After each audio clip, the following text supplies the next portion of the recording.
तो देखिए कल की क्लास में आप लोगों को भारत का जो संवैधानिक विकास है उसके संबंध में सन 1773 से जो रेगुलेटिंग एक्ट लागू हुआ था 1853 के अंतिम कंपनी शासन के अंतर्गत जो चार्टर अधिनियम आया था तब का हमने पूरा जो कंटेंट है कवर कर लिया था।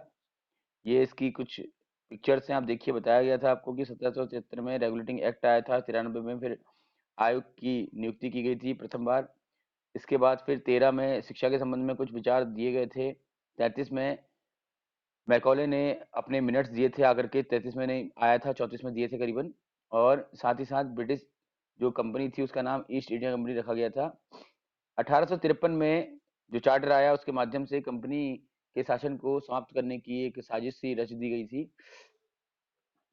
इसके बाद 1858 में पहला कंपनी क्राउन का जो अधिनियम है वो आता है। चलिए देखते हैं, आज हम का डिस्कशन हमारा जो है वो इसी पर होना है। प्लीज एक्ट वगैरह सब पढ़ चुके हैं आप, ठीक है। ये सारा अगर आपने नहीं पढ़ा है, अगर आपको लगता है कि थोड़ा सा आपको रिवीजन की जरूरत है, तो इससे पहले वाला वीडियो आप देख लीजिएगा, वहां पर आपको सब क्लियर हो जाएगा। ठीक, चलिए ये सब कुछ है उसमें आपका। 1858 ईस्वी का भारत शासन अधिनियम। तो आप लोगों को जानकारी है ही, क्योंकि इससे पहले आप मॉडर्न हिस्ट्री पढ़ चुके हैं कि 1857 की जो प्रथम भारतीय स्वतंत्रता संग्राम था, जो अंग्रेजों की तरफ से जो प्रथम विद्रोह था, उस कारण से जो संसद थी, ब्रिटिश संसद थी, वो काफी ज्यादा भयमुक्त हो गई थी भारत में अपने शासन को लेकर के। कंपनी पर से उनका विश्वास उठ चुका था, तो इसलिए उन्हें कंपनी का शासन बंद कर दिया और भारत की सारी गतिविधियों को सीधे कंट्रोल करने के लिए उन्होंने भारत का शासन अपने हाथों में ले लिया। तो ये कह सकते हैं कि 1858 में ब्रिटिश संसद ने या फिर ब्रिटिश क्राउन ने अपने हाथों में पूर्ण शासन भारत का ले लिया था। और अब जब शासन लिया तो उसको चलाने के लिए अधिनियम भी पारित किया। तो 1858 में पहला भारत शासन अधिनियम आता है और इसकी प्रमुख विशेषताएं क्या हैं, चलिए उस पर चर्चा कर लेते हैं हम। पहली बात तो यह है कि इस अधिनियम को भारत के शासन को अच्छा बनाने वाला अधिनियम के नाम से जाना जाता है।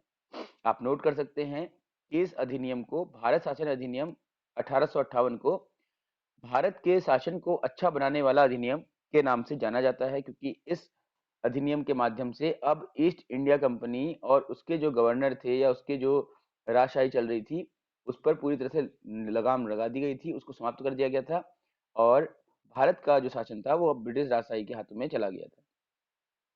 इस अधिनियम की प्रमुख विशेषताएं क्या हैं, देखिए। सबसे पहली बात तो ये कि इस अधिनियम के माध्यम से अब तक जो हम भारत का गवर्नर जनरल सुनते आ रहे थे, वह नाम चेंज करके अब उसे भारत का वायसराय कहा जाने लगा। और वायसराय कौन होता था, इसको भी लिख लीजिएगा। वायसराय ब्रिटिश ताज का प्रत्यक्ष प्रतिनिधि को बोलते हैं। जो डायरेक्ट रिप्रेजेंटेटिव होता है ब्रिटिश क्राउन का, उसको हम बोलते हैं वायसराय। भारत के अंतिम गवर्नर जनरल लॉर्ड कैनिंग थे और इसीलिए लॉर्ड कैनिंग ही भारत के प्रथम वायसराय बने। ठीक है। दूसरा पॉइंट है कि इस अधिनियम के माध्यम से अब नियंत्रण बोर्ड और निदेशक कोड को पूर्ण रूप से समाप्त कर दिया गया। आप लोगों को जानकारी है ही, बताया गया था आपको कि जो नियंत्रण बोर्ड था उसका काम था कंपनी के जो राजनीतिक मामले हैं, जो एडमिनिस्ट्रेटिव जो फैसले हैं, उन पर नियंत्रण रखना।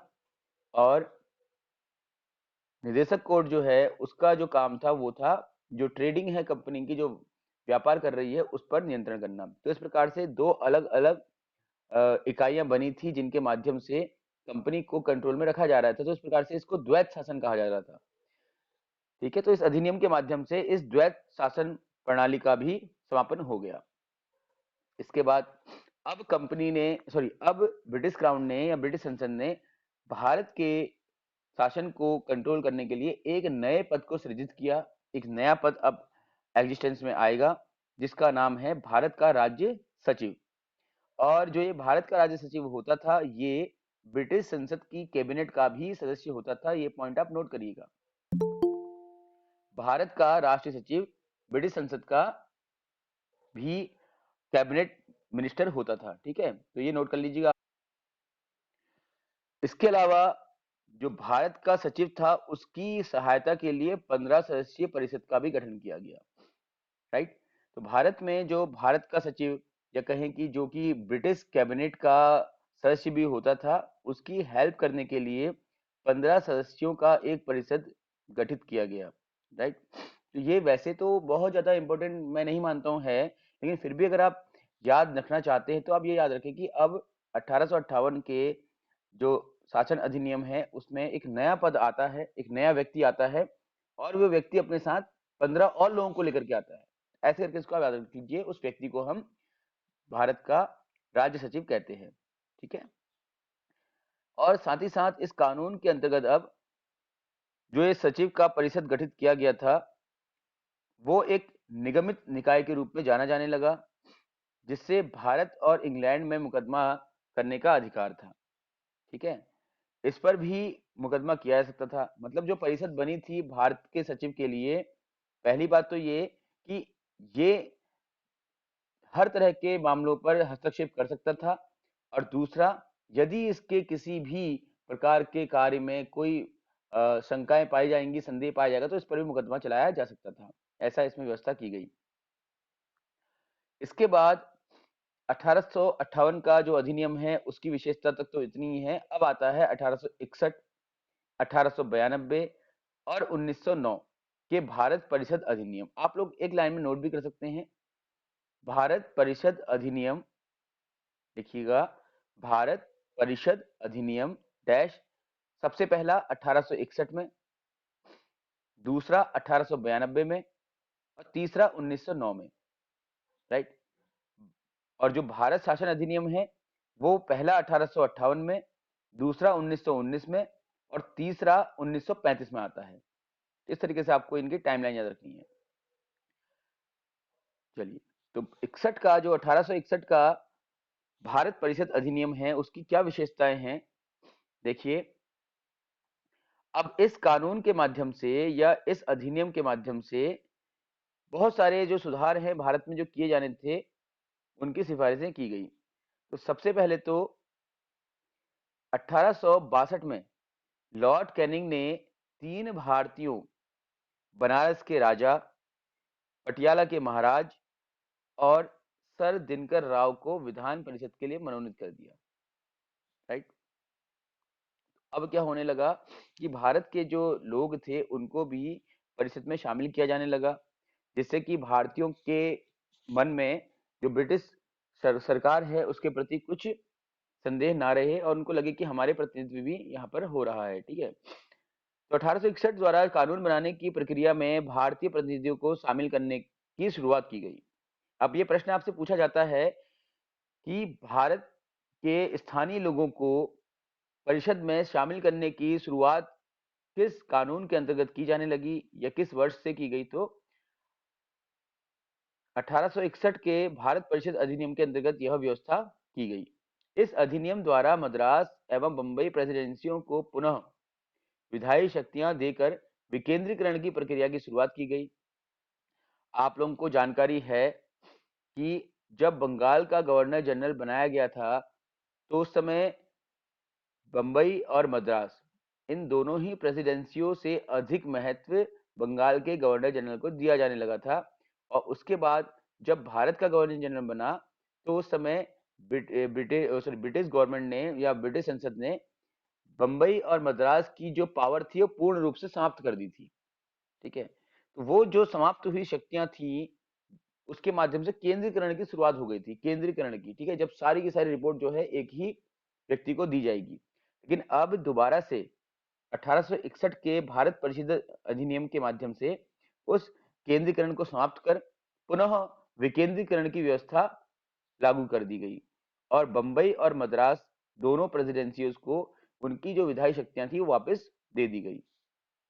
तो ये पॉइंट भी आप लोगों के लिए इंपॉर्टेंट हो जाता है, इसको भी आप विशेषकर याद रखें कि भारत में विकेंद्रीकरण की प्रक्रिया की शुरुआत किस अधिनियम के अंतर्गत की गई, तो 1861 इसका उत्तर रहेगा। इसने वायसराय को आपातकाल में परिषद की संस्तुति के बिना अध्यादेश जारी करने के लिए भारत में द्वैत शासन प्रणाली समाप्त भी कर दी। तो बताया था आपको मैंने कि अभी तक क्या था कि दो दो अलग अलग यूनिट जो थी वो देख रही थी, ठीक है। जैसे आप ये समझिए कि हमारे उत्तराखंड की हम बात कर लेते हैं या हम अपने डिस्ट्रिक्ट नैनीताल की बात कर लेते हैं, ठीक हो गया। तो यहाँ पर जो डिस्ट्रिक्ट एजुकेशन ऑफिसर है वो सिर्फ शिक्षा संबंधी जो मामले हैं उन पर ही देखरेख करेगा या उनके ही फैसले लेगा। उसी तरह दूसरी तरफ अगर कोई डिस्ट्रिक्ट रेवेन्यू ऑफिसर है, राइट, तो वो सिर्फ रेवेन्यू संबंधित ही फैसले लेगा। तो डिस्ट्रिक्ट रेवेन्यू ऑफिसर जो है वो ना तो एजुकेशन के मामलों में हस्तक्षेप कर सकता है और इसी प्रकार से जो डिस्ट्रिक्ट एजुकेशन ऑफिसर है वो रेवेन्यू के मामले में हस्तक्षेप नहीं कर सकता। क्लियर हो गया। तो ये तो हो गया द्वैत शासन। अब बात करते हैं हम हमारे डिस्ट्रिक्ट मजिस्ट्रेट की। तो जो डीएम होता है, डीएम को अधिकार दिया जाता है वो किसी भी मामले में जाकर के हस्तक्षेप कर सकता है। इसलिए आपने देखा होगा कभी वो शिक्षा के मामलों में हस्तक्षेप करता है और अधिकारी को दंड देता है। इसी प्रकार से कभी वो चिकित्सा के माध्यम में हस्तक्षेप करता है, चिकित्सा के फैसलों में हस्तक्षेप करता है और वहां पर दंड देता है। तो डीएम को एक अधिकार दिया गया है कि वो हर क्षेत्र में जाकर के निरीक्षण कर सकता है। ठीक है। तो अगर दो अलग अलग इकाइयां अलग अलग तरीके से प्रशासन कर रही हैं अलग क्षेत्र का, तो उसे बोलते हैं हम द्वैत शासन। लेकिन अगर एक ही व्यक्ति सारी इकाइयों को देख रहा है तो उसको बोलते हैं हम, ठीक है, कि सिंगल विंडो एडमिनिस्ट्रेशन, जहां पर एक ही व्यक्ति पूरा शासन चला रहा होता है। तो 1861 के इस अधिनियम के माध्यम से द्वैत शासन प्रणाली को पूर्ण रूप से समाप्त करके अब सारी जो शक्तियां थी वो पुनः वायसराय के हाथ में दे दी गई थी। और वायसराय कौन था? वही जो भारत का गवर्नर जनरल होता था, उसी को अब वायसराय कहा जाने लगा। अधिनियम की विशेषताएं, प्रशासनिक मिश्रित में सुधार करना था। ठीक है। इस अधिनियम में 15 सदस्यीय परिषद थी, ये बता चुका हूं आप लोगों को मैं। तो देखिए एक बार और रिकॉल कर लीजिएगा कि द्वैत शासन प्रणाली की शुरुआत कब हुई थी? 1921 से हुई थी। ठीक है। और द्वैत शासन प्रणाली कब तक चली? 1 अप्रैल 1957 है, 37 है। ठीक है। जो लगभग 57 तक ये चली थी। ओके। जो 58 में इसको समाप्त कर दिया गया पूरी तरह से। भारत परिषद अधिनियम 1861, आपको बताया गया था कि इसके माध्यम से अब केंद्रीकरण की व्यवस्था समाप्त कर दी गई थी। तो केंद्रीकरण की शुरुआत कब हुई थी ऑफिशियली? 1833 में केंद्रीकरण की व्यवस्था की शुरुआत की गई थी और अब 1861 में इस व्यवस्था को समाप्त करके विकेंद्रीकरण की व्यवस्था आरंभ की गई। इसके बाद 1861 में इतना ही है, इससे अधिक और कुछ नहीं है। ठीक है। आप थोड़ा सा एक दो पॉइंट लिख लीजिएगा इसके संबंध में। आप जो मुख्य पॉइंट थे मैं आपको बता चुका हूँ और कुछ पॉइंट्स ऐसे हैं जो बहुत ज्यादा इंपॉर्टेंट तो नहीं है बट फिर भी उनको अगर आप लिख लेंगे तो काम आपके आएंगे। बंगाल उत्तर पश्चिम सीमा प्रांत और पंजाब में, लिखिएगा, बंगाल उत्तर पश्चिम सीमा प्रांत और पंजाब में क्रमशः 1862, 1866 और 1897 में विधान परिषदों का गठन किया गया। तो बंगाल में विधान परिषद का गठन कब हुआ? 1862 में। उत्तर पश्चिम सीमा प्रांत में 1866 में और इसी प्रकार पंजाब में 1897 में या 1897 में ये किया गया। इसके बाद जो नेक्स्ट पॉइंट और आपको ध्यान देना है वो है कि इसने वायसराय को अब आपातकाल के बिना ही अध्यादेश, सॉरी, आपातकाल में बिना किसी अनुमति के या बिना किसी काउंसिल से चर्चा किए अध्यादेश जारी करने की अनुमति दे दी। ये जो अध्यादेश होगा ये केवल 6 माह तक ही मान्य होगा, ये बात भी इसमें कही गई। आज के समय में आप लोग जानते हैं राष्ट्रपति शासन, जब कभी किसी भी राज्य में आपातकाल होता है तो उस समय उस राज्य के संबंध में अध्यादेश जारी करने का राष्ट्रपति को अधिकार होता है। उसके लिए उसे किसी कैबिनेट से या किसी से भी राय मशवरा करने की आवश्यकता उतनी नहीं पड़ती। ठीक है। तो अध्यादेश जारी कर सकता है। जैसा कि जब 370 हटाई गई थी तो उस समय अध्यादेश ही जारी किया गया था जो कि 6 महीने तक लागू हो सकता है, किंतु 6 महीने के अंदर अगर संसद में वो अध्यादेश पास नहीं हुआ तो उसको तत्काल प्रभाव से समाप्त करना पड़ता है। राइट। तो ये व्यवस्था सर्वप्रथम 1861 के इस अधिनियम में की गई थी। अब 1892 का जो परिषद अधिनियम है, 1861 के बाद जो दूसरा अधिनियम आता है 1892 में आता है। इस अधिनियम की क्या क्या विशेषताएं थी, चलिए इसको देख लेते हैं हम। तो सबसे पहले तो इस अधिनियम के माध्यम से अब जो केंद्रीय और प्रांतीय विधान परिषदें थी, उनमें सदस्यों की संख्या बढ़ा दी गई। ठीक है, तो देख लीजिएगा, अब अधिनियम के माध्यम से केंद्रीय विधान परिषद के भारतीय सदस्यों को वार्षिक बजट पर चर्चा करने का अधिकार भी दे दिया गया। पहले तो जो केंद्रीय यानी कि जो संघ की विधानसभा विधान परिषद है, और प्रांत यानी कि जो राज्य की विधान परिषदें हैं, उनमें अब संख्या बढ़ाई गई। और दूसरी बात ये कि अब केंद्रीय विधान परिषद को या के सदस्यों को वार्षिक बजट पर चर्चा करने का अधिकार भी दिया गया, लेकिन अभी भी इनको मत अधिकार नहीं दिया गया था। राइट, तो ये ध्यान देना है आपने कि इस अधिनियम में जो भारतीय सदस्य थे, जो किसी भी केंद्रीय विधान परिषद के सदस्य हुआ करते थे, उनको वार्षिक बजट पर अपने मत रखने का या चर्चा करने का तो अधिकार दे दिया गया, लेकिन अभी भी भारतीय सदस्यों को वोट करने का अधिकार नहीं दिया गया था। ठीक है, इसके बाद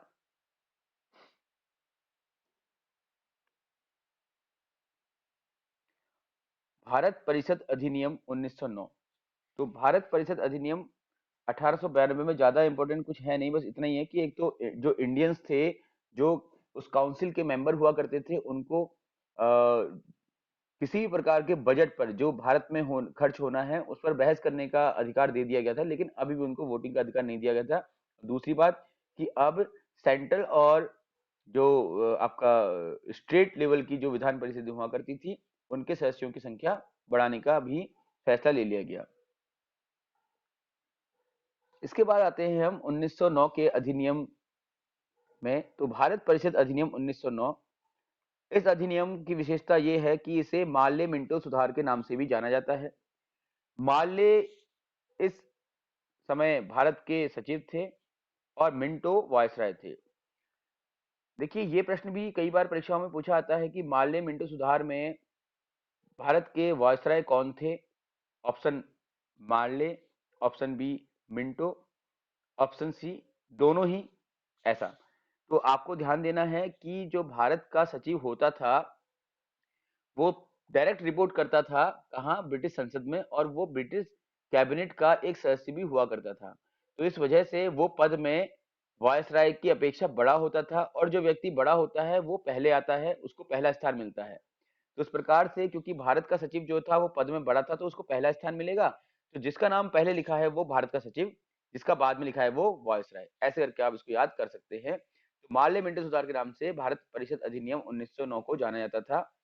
इस सुधार की, या सुधार तो नहीं कह सकते इसको, इस अधिनियम की मतलब सबसे ज्यादा उल्लेखित जो बात थी वो ये थी कि इसमें प्रथम निर्वाचक के आधार पर मुस्लिमों के लिए पृथक, प्रथम नहीं है पृथक होगा, के आधार पर मुस्लिमों के लिए सांप्रदायिक प्रतिनिधित्व किया गया। आपको जब मैंने बंगाल विभाजन बताया था, तो उसके बाद मैंने ये बात भी बताई थी कि जिस प्रकार से लॉर्ड कर्जन ने बंगाल का विभाजन धर्म के आधार पर किया, संप्रदाय के आधार पर किया, और भारत में फूट डालो राज करो की नीति अपनाई थी। ठीक है, उसी प्रकार से लॉर्ड मिंटो ने भी धर्म के आधार पर या कहें कि समुदाय के आधार पर जो निर्वाचन व्यवस्था थी उसको किया। तो जहां पर मुस्लिम अधिक होंगे तो वहां पर मुस्लिम ही इलेक्शन लड़ेगा, उसके लिए आरक्षित रहेगी सीट। जहां पर हिंदू अधिक होंगे तो हिंदू लड़ेगा। इस प्रकार से इन्होंने बांट दिया। ठीक है, तो यही व्यवस्था इन्होंने सर्वप्रथम भारत परिषद अधिनियम 1909 के अंतर्गत शामिल की। इस समय केंद्र परिषद में जो संख्या थी वो 16 की जगह 60 हो गई थी। ठीक है, इसे नोट कर लीजिएगा आप। ये कई सारी बातें हैं जो इंपॉर्टेंट है तो वो लिखी हुई हैं इसमें, और कुछ बातें नहीं लिखी है तो मैं आपके लिए बोल दे रहा हूँ, तो लिख लीजिएगा आप कि इस समय केंद्रीय और प्रांतीय परिषदों का आकार बढ़ा दिया गया, और जो संख्या थी परिषद में वो 16 के स्थान पर 60 कर दी गई। राइट, अभी केंद्रीय परिषद में ही सरकारी जो बहुमत था उसको एज इट इज बनाए रखा गया। ठीक है, साथ ही लिखिए सत्येंद्र प्रसाद सिन्हा, सत्येंद्र प्रसाद सिन्हा पहले भारतीय थे जो वॉयसरॉय की कार्यपालिका परिषद के सदस्य बने। ठीक है, तो याद रखना है कि वॉयसरॉय की कार्यपालिका परिषद के प्रथम भारतीय सदस्य के रूप में किसका नाम उल्लेखित है? तो नाम है सत्येंद्र प्रसाद सिन्हा, भूलना नहीं है आपको, ठीक है ना। इसके बाद आपको अब क्योंकि बता चुका हूं मैं कि लॉर्ड मिंटो ने व्यवस्था की कि हम धर्म के आधार पर आरक्षण करेंगे निर्वाचन में, तो लॉर्ड मिंटो को सांप्रदायिक निर्वाचन का जनक भी कहा जाता है, नोट कर लीजिएगा आप लोग। लॉर्ड मिंटो को सांप्रदायिक निर्वाचन का जनक भी कहा जाता है। तो प्रश्न आएगा कि सांप्रदायिक निर्वाचन का जनक किसे कहा जाता है, तो आंसर रहेगा आपका लॉर्ड मिंटो को, राइट।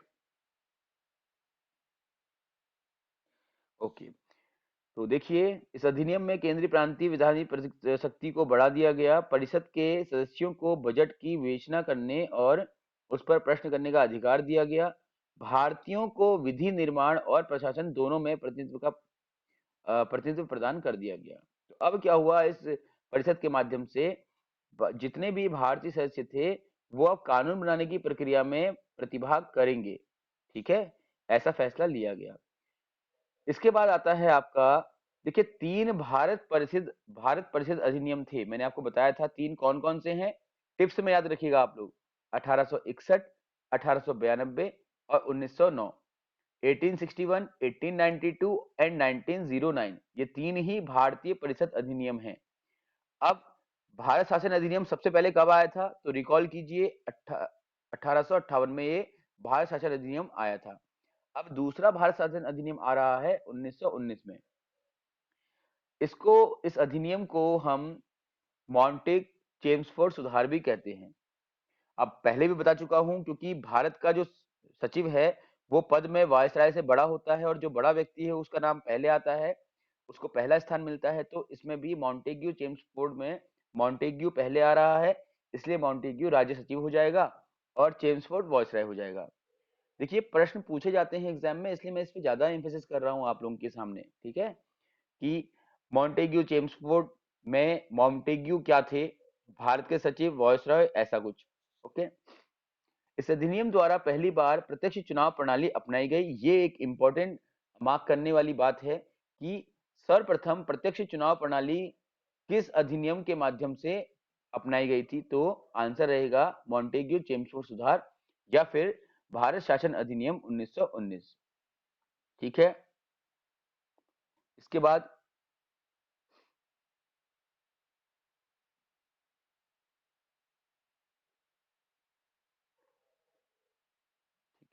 इसका ये देख लीजिएगा कि सांप्रदायिक आधार पर निर्वाचन प्रणाली का विस्तार करते हुए सिखों के प्रथम गुरु ने, ये इस समय की बात नहीं, पुरानी बात है, इसको जोड़ा गया है इसमें, इसको अलग से लिखिएगा आप लोग, कि जब हम बात कर रहे हैं सांप्रदायिक निर्वाचन की बात, तो इस समय ये चर्चा भी आती है कि भारत में क्या इससे पहले भी ये कदम उठाए गए थे। तो सांप्रदायिक आधार पर निर्वाचन प्रणाली का जो विस्तार है, सिखों के प्रथम गुरु गुरु नानक ने केंद्रीय में द्विशासन व्यवस्था, प्रांतों में द्वैत शासन प्रणाली के लिए अंतर्गत एक आयोग का गठन किया गया था। नहीं नहीं, ये थोड़ा गलत हो गया, सॉरी सॉरी, हाँ, ये मीना आपने मिक्स कर दिया इसको, ठीक है, दो अलग टॉपिक्स को। चलिए आगे लिखते हैं, आगे देखिएगा आप लोग कि जो ये मॉन्टेग्यू चेम्सफोर्ड सुधार बना था, इसकी समीक्षा करने के लिए 10 वर्ष के बाद एक आयोग गठन किया जाएगा, ये व्यवस्था भी इसमें की गई कि क्या पहले के जो अधिनियम बन रहे थे उनकी तरह ये भी फेल हो जाएगा या ये अच्छे से कारगर होगा, इस बात पर अच्छे से ध्यान दिया जा रहा था, क्योंकि इस समय जो आंदोलन था वो चरम पर चल रहा था, ठीक है ना। और अभी अभी ताजा ताजा क्या हुआ था कि जो प्रथम विश्व युद्ध हुआ था उसकी समाप्ति हुई थी, और ब्रिटिश गवर्नमेंट ने गांधी जी से ये वादा भी किया था कि हम इस विश्व युद्ध में अगर आप हमारा सहयोग करोगे तो हम भारत के लिए अच्छा करेंगे। तो उसके लिए भी इन्होंने इस अधिनियम को एक लॉलीपॉप के रूप में इनके सामने रखा था।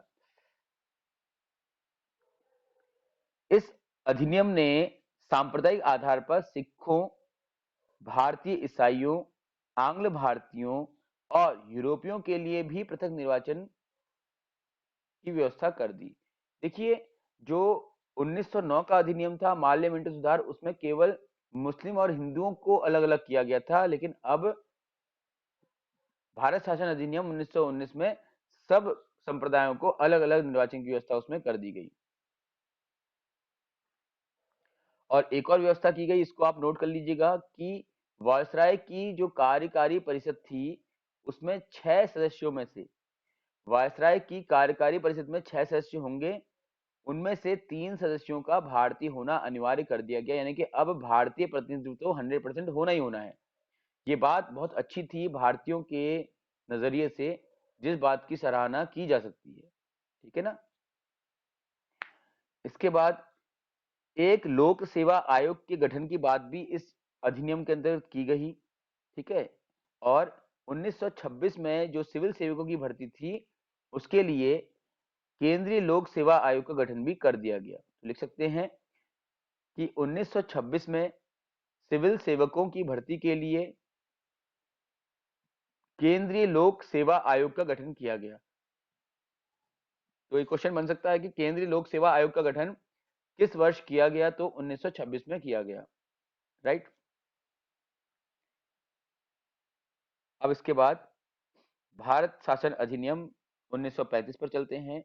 देखिए, भारत शासन अधिनियम 1935 इस दृष्टिकोण से महत्वपूर्ण हो जाता है क्योंकि हमारा जो कानून बना है, जो भी हमने कानून में बातें शामिल की हैं, वो उनमें से अधिकांश 1935 की ही हैं, ठीक है। तो क्या है 1935 में ऐसा विशेष, और क्या क्या बातें आपको याद रखनी है, इसे हम देख लेते हैं। तो सबसे पहले तो इस अधिनियम द्वारा सर्वप्रथम भारत में संघात्मक सरकार की स्थापना की गई। अत्यंत पूछा जाने वाले प्रश्न है, बहुत ज्यादा महत्वपूर्ण है कि भारत में संघात्मक सरकार की व्यवस्था किस अधिनियम के अंतर्गत की गई और किस वर्ष की गई। तो भारत शासन अधिनियम 1935 द्वारा सर्वप्रथम संघात्मक सरकार की व्यवस्था की गई, ठीक हो गया। और इस अधिनियम द्वारा प्रांतों में द्वैध शासन समाप्त करके केंद्र में द्वैध शासन प्रणाली लागू कर दी गई, राइट। तो होता क्या है कि इस अधिनियम में जो संघात्मक सरकार की व्यवस्था की गई, इसमें यह था कि कुछ शक्तियां जो हैं वो केंद्र के हाथ में रहेंगी, कुछ शक्तियां जो है वो राज्य के हाथ में रहेंगी, और कुछ शक्तियां ऐसी होंगी जो राज्य और केंद्र मिल करके उनका निर्वहन करेंगे। इसीलिए 3 सूचियों का इसमें निर्धारण किया गया। पहली थी संघीय सूची, ठीक है, जिसमें कि लगभग 59 विषय यानी 59 सब्जेक्ट रखे गए। दूसरी थी राज्य सूची जिसमें 54 विषय, और फिर समवर्ती सूची। समवर्ती सूची वह सूची होती है जिसमें केंद्र और राज्य दोनों के ही विषय होते हैं, मतलब कॉमन विषय होते हैं, जिस पर ना तो केंद्र और ना ही राज्य पृथक रूप से कोई कानून बना सकता है, दोनों को एक दूसरे के सहयोग के द्वारा ही कानून बनाने होते हैं। और इसके अंतर्गत 36 विषय रखे गए थे, ठीक है। सांप्रदायिक निर्वाचन प्रणाली का विस्तार करते हुए इसमें अब दलित जातियों को की महिलाओं और मजदूरों को भी सम्मिलित किया गया। देखिए, सांप्रदायिक जो निर्वाचन है उसका आरंभ तो मौले मिंटो के द्वारा ही हो गया था 1909 में। उसके बाद थोड़ा सा उसका विस्तार किया गया 1919 में। अब 1935 में और विस्तार करते हुए जो दलित महिलाएं थी और जो मजदूर थे उनको भी इसमें जोड़ दिया गया। इसके बाद इस अधिनियम के अंतर्गत 1937 में संघीय न्यायालय की स्थापना की गई, ठीक है। ये भी आपने नोट करना है कि संघीय न्यायालय की स्थापना किस वर्ष की गई, तो 1937 में की गई। किस अधिनियम के अंतर्गत की गई, तो 1935 भारत शासन अधिनियम के अंतर्गत यह व्यवस्था की गई थी। इस अधिनियम द्वारा बर्मा को ब्रिटिश भारत से अलग कर दिया गया तथा 2 नए प्रांत सिंध और उड़ीसा का निर्माण हुआ। 1935 के इस अधिनियम की हर एक बात बहुत महत्वपूर्ण है आपकी परीक्षा के दृष्टिकोण से, तो कहीं पर भी किसी प्रकार की आपने लापरवाही नहीं करनी है। हर एक पॉइंट को आपने अच्छे से पढ़ लेना है और आपको बाय हार्ट कर भी लेना है। तो प्रश्न है कि संघीय न्यायालय की स्थापना किस वर्ष की गई, तो 1937 में संघीय न्यायालय की स्थापना की गई, ठीक है। इसके बाद संघीय सूची में उस समय 59 विषय थे, आज 100 विषय हैं। राज्य सूची में उस समय 54 विषय थे, आज 61 विषय हैं। और समवर्ती सूची में 36 विषय थे, आज 92 विषय हैं। ये आप लोग याद करिएगा। इसके अतिरिक्त इसमें 321 धाराएं और 10 अनुसूचियां शामिल की गई। ठीक है, जो ये अधिनियम था, भारत शासन अधिनियम, इसके अंतर्गत ये इतना बड़ा था कि इसमें 321 तो धाराएं और 11 अनुसूचियों को शामिल किया गया था। राइट। एक और पॉइंट लिखिएगा कि इस अधिनियम के माध्यम से 11 राज्यों में, इस अधिनियम के माध्यम से 11 राज्यों में से 6 में द्विसदनीय व्यवस्था की गई। 6 में द्विसदनीय व्यवस्था की गई। द्विसदन मतलब विधान परिषद और विधानसभा। जैसे उत्तराखंड में सिर्फ विधानसभा है, लेकिन यूपी में विधानसभा के साथ विधान परिषद भी है। ठीक है, तो कितने राज्य ऐसे हैं जहां पर विधान सभा के साथ विधान परिषद भी है? तो इस अधिनियम के अंतर्गत 6 ऐसे राज्य बनाए गए, जिनमें नोट करिएगा आप लोग, बंगाल, बंबई, मद्रास, बिहार, संयुक्त प्रांत और असम। ये ऐसे 6 राज्य बनाए गए जिनमें की 2 सदन चलाए जाएंगे, विधान परिषद और विधान सभा। ठीक है, इसके अलावा 1858 में स्थापित भारत परिषद को समाप्त कर दिया गया। लिख लीजिएगा, 1858 में स्थापित भारत परिषद को समाप्त कर दिया गया और भारत सचिव को सलाहकारों की टीम भी प्रदान की गई। लिख लीजिएगा इसके आगे आप। ठीक है, इसके तहत कुछ प्रांतों में, ये तो बता चुका आप लोगों को मैं, द्विसदनात्मक व्यवस्था की गई थी और भारतीय स्वतंत्रता अधिनियम 1947 में 15 अगस्त 1947 को भारत को स्वतंत्र एवं संप्रभु राष्ट्र घोषित किया गया। ठीक है, तो भारतीय शासन अधिनियम 1858, 1919 और 1935 में 3 बार आया। भारत परिषद अधिनियम 1861, 1892 और 1909 में 3 बार आया। तो 3 बार भारत परिषद अधिनियम और 3 बार भारत शासन अधिनियम आया। और इसके बाद एक अंतिम जो अधिनियम आता है अंग्रेजों की तरफ से, वो है भारतीय स्वतंत्रता अधिनियम। लिख लीजिएगा, भारतीय स्वतंत्रता अधिनियम 1947। तो ये भारतीय स्वतंत्रता अधिनियम के माध्यम से 15 अगस्त 1947 के दिन भारत को स्वतंत्रता प्रदान कर दी गई और अब भारत एक संप्रभु राष्ट्र के रूप में जाना जाने लगा। ठीक है, और इस प्रकार से भारत में वायसराय का पद समाप्त करके पुनः गवर्नर जनरल का एक पद बनाया गया। ठीक है, और बस इतने आज हम डिस्कशन करते हैं, बाकी इसके बाद का हम कल की क्लास में करेंगे। फिलहाल आपने जो कल पढ़ा था और जो आज आपके साथ मैंने डिस्कस किया है, उसको आप लोग अच्छे से देख लें, अच्छे से रिवाइज कर लिए। कोई भी प्रश्न आपका हो तो क्लास स्टार्ट होते ही आप पूछ सकते हैं। ठीक है, चलिए, ओके, फिर आज के लिए इतना ही काफी है। धन्यवाद आप सभी का।